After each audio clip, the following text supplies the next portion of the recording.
Ажайып кооз жаратылыш, көчмөндөрдүн маданияты, элдин меймандостугу. Кыргызстандын мындай өзгөчөлүгү Германиянын жарандарын кайдыгер калтырган жок. Оливер Грауэ ысык көл менен Жалал-Абадка барып, Кыргызстандын туристтик мүмкүнчүлүктөрү менен таанышып келди. Келген максатыбыз Германиянын элине Кыргызстан тууралуу маалымат берип, эс алуучуларды тартуу. Балыкчыга андан ары чолпон атага бардым. Ал жакта көчмөндөр оюну көрсөтүлдү. Абдан жакты. Андан соң Майлуу сууга барып, немистер тууралуу тарыхый маалыматтарга ээ болдум. Кооз жаратылыштын койнунда жайгашкан Кыргызстандын Германиядан эс алуучуларды тартууга чоң потенциалы бар экен.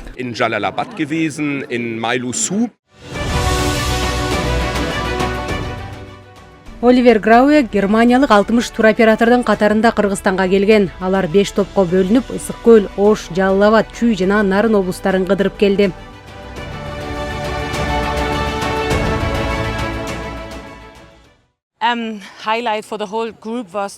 Мен Нарын облусуна бөлүнгөн топтун катарында болдум. Соң көлгө барып, боз үйгө уктаганыбыз абдан эсимде калды.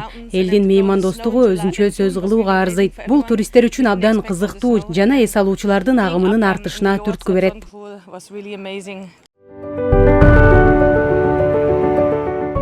Германиянын туроператорлорунун Кыргызстанга келип таанышуусу кызматташтыкты бекемдөөгө, Кыргызстанды Европанын туристтик рыногунда уникалдуу өлкө катары таанытууга багытталган. Урматтуу президентибиз Садыр Нуркожоев Жапаровдун Германия болгон расмий сапарынын алкагында Кыргыз Республикасынын экономика жана коммерция министрлиги менен Германиянын туристтик ассоциациясы ортосунда стратегиялык кызматташтык жөнүндө меморандумга кол коюлган. Аталган меморандум алкагында бүгүнкү форум өткөрүлүүдө. Мындай деңгээлдеги эл аралык иш-чаранын өткөрүлүшү бул биздин өлкө үчүн абдан маанилүү жана ошол эле учурда Кыргыз Республикасы Борбор Азияда келечектүү динамикалуу өнүгүп жаткан туристтик багыт катары таанылып жатканынын далили болуп саналат. Кыргызстандын тоолор менен курчалган жаратылышы, бай маданий жана тарыхый мурастары, кооз көлдөрү туристтерди суктандырат. Германиядан келген туроператорлор кызматташуунун келечеги кең экенин белгилешти. Европадан келген туристтер көбүнө эсе активдүү туризмге кызыгат. Кыргызстандын ажайып кооз айлана чөйрөсү, табигаты, анан кызыктуу турпродукттар, атка минүү, жөө басуу жана башка. Анан көчмөндөр маданияты буга да кызык. Анан дагы бир чоң турпродукт, туристтик өнүм бул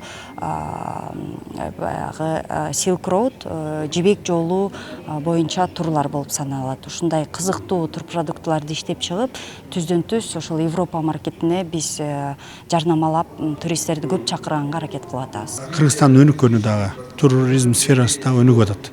Мурда бир 20 жыл мурда туристтерди ташыганыбыз себеби палаткалар менен жүргүзчүбүз.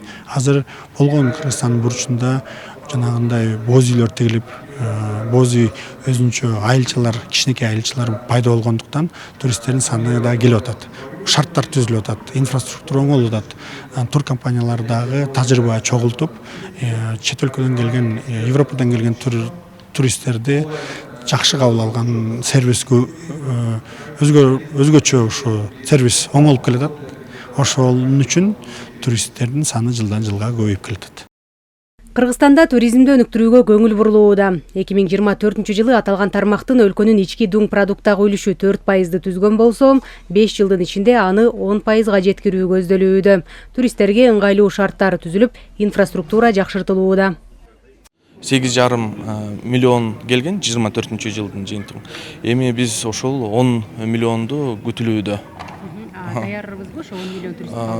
Сөзсүз түрдө даярбыз. Эми бизде өзүңүздөргө белгилүү болгондой, Кыргызстандын ички жолдору оңолуп атат, мейманканалар курулуп жатат. Мунун бардыгы ошол жайкы туристтик сезонго ошо даярдыктардын бардыгы болот.